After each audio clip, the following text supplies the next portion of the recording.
بيك في قناة اي هاردوير. النهارده معانا تجميعة اقتصادية ينفع تعمل بيها شغل تقيل، وبالذات المونتاج والجرافيك هي موجهة أكتر لكده. لو ألعاب هي هتاكل طبعا الألعاب، ولكن في حاجات تانية تبقى أفضل منها في الألعاب. وأول حاجة معانا وهو المعالج i5 14600 كي اف. معالج خارق للطبيعة كده، 14 كور 20 ثريد 24 ميجا كاش. زي ما احنا عارفين ان انتل عمرها ما فكرت تكمل جميلها في موضوع الكاش، بس مش هتأثر معانا. بيكسر سرعة لحد 5.3 جيجا هرتز. سعره جديد 11000 جنيه. تاني حاجة المذر بورد. اكيد مش هقولك خد اتش 610، لا مش هينفع، ده مش هيشتغل المعالج اصلا. على نفس السوكت وكل حاجة، بس مراحل الطاقة اللي فيها ميتة. معالج زي ده عشان يشتغل مرتاح اقل حاجة هيشتغل عليها البي 760. وما تخليش حد يضحك عليك ويقول لك خد الاتش 610. البي 760 بورده فيها كل اللي تحتاجه، وبتكسر السرعه، وبتدعم رامات دي دي ار 4 و5 كمان، و4 بنك رام، والصراحه عالميه بجد. سعرها 5650 جنيه عند اي جي كمبيوترز، اللينك في الوصف. تالت حاجه معانا وهي الرامات. مش هينفع اقول لك خد 2 في 8 16، لا مش هينفع خالص. في دي هتاخد على اقل حاجه 2 في 16 3200، دي اقل حاجه. وما تاخدش 4 في 8 عشان انت محتاج ان انت تطور بعدين. كده كده ال 32 رام مش كافيين، بس مع الاسف بقى هتاخدها دي دي ار 4 مش 5، لان دي دي ار 5 سعرها عالي جدا. 2 في 16 دي دي ار 4 3200 ب 2900 جنيه. ملحوظ انا بحسبش غير هارد اس اس دي 256. انت عايز تكبر او تجيب كذا حاجه تانية، دي حاجه ترجع لك طبعا، انا ما اقدرش ادخل فيها. بس انا في التجميع الاساسيه اس اس دي 256 ده 700 جنيه. القطعه الرابعه كارت الشاشه ار تي اكس 3060 12 جيجا. كارت ما فيهوش غلطه حرفيا بجد، انا نفسي فيه اصلا عادي. حد يجيبه لي بقى، عمليه تبرعات، اي حاجه. مش محتاج اطول في الكارت ده الصراحه، وسهل جدا وجميل جدا ويعمل لك كل اللي انت عايزه. بس لو انت عايز العاب هتاخد ال 40 60، اغلى شويه بس لا هيبقى افضل بكتير. لكن ده جرافيك ومونتاج، وطبعا مش هيأثر معاك يعني في الالعاب، يعني مش هنهزر، مش هنضحك على بعض يا جدعان. عندي اي جي كمبيوترز ب 13000 جنيه، اللينك تحت برضه. اخر حاجه الكيس والباور. هتاخد كيسه كومبو مع باور 700 واط من زيجماتيك، الزيجماتيك هيرو 2. خلي بالك ان المعالج ده لوحده بيسحب 125 واط، ف 600 واط مش هيكفي اصلا، وثمنها حوالي 3500 جنيه الكيسه والباور. كده اجمالي بالظبط 36750 جنيه. والله العظيم يا جدع، الجدع ده بيسمع حاجات غريبة وعمال. عارفك اتصدمت، بس جرب تحول الفلوس لدولار هتلاقي مبلغ عبيط حرفيا، اللي هو ما كملش ال 800 دولار. وانت عارف ان 800 دولار بالنسبه لبره يعني 800 جنيه هنا. هتقولي بس دي كده متوسطه، هقول لك لا، المتوسطه بتبدا من اول 40000 جنيه، وفي ناس كمان بتحسبها انها بتبتدي من اول 50000 جنيه. لا انت بتهزر. بس كده هنعمل بعد كده بقى فيديوهات كمبيوتر كامل، مش كيس بس، لا كمبيوتر كامل، شاشه وماوس وكيبورد وكل حاجه، واسعار كمان بتبدا من 5000 جنيه. هتقولي ازاي؟ اقول لك مالكش فيه. تعالوا بس احنا ملكنا كتير، تعالوا نخش على تجربه الالعاب.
Only inches.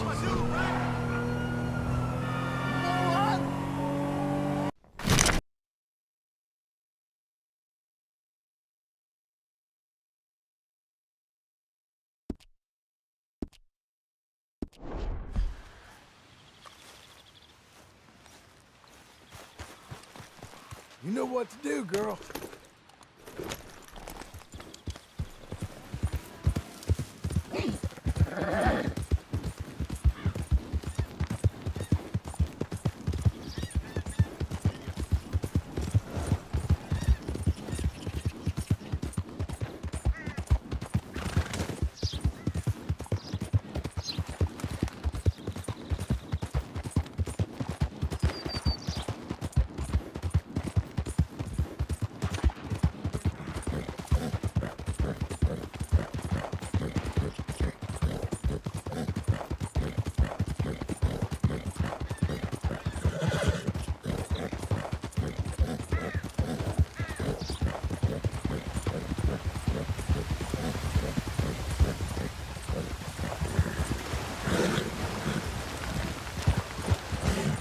Looks like a pretty nice horse you got there.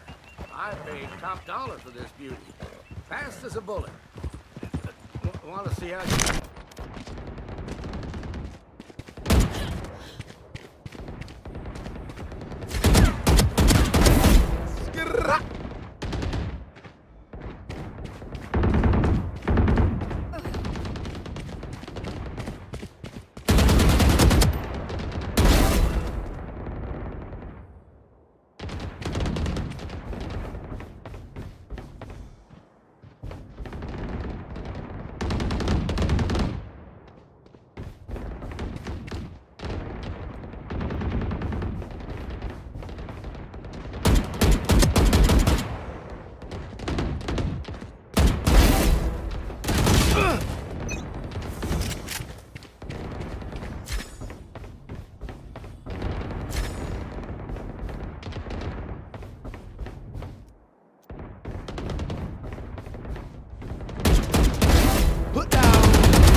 بس كده ده اداء التجميع حاجه فوق الوصف وخارقه فوق ما نتخيل. في تجميعات في الفئه دي اقوى فيها في الالعاب، بس دي اقوى حاجه ممكن تاخدها للجرافيك والمونتاج. خد بالك من الحوار ده. يلا، عايز حاجه؟ سلام.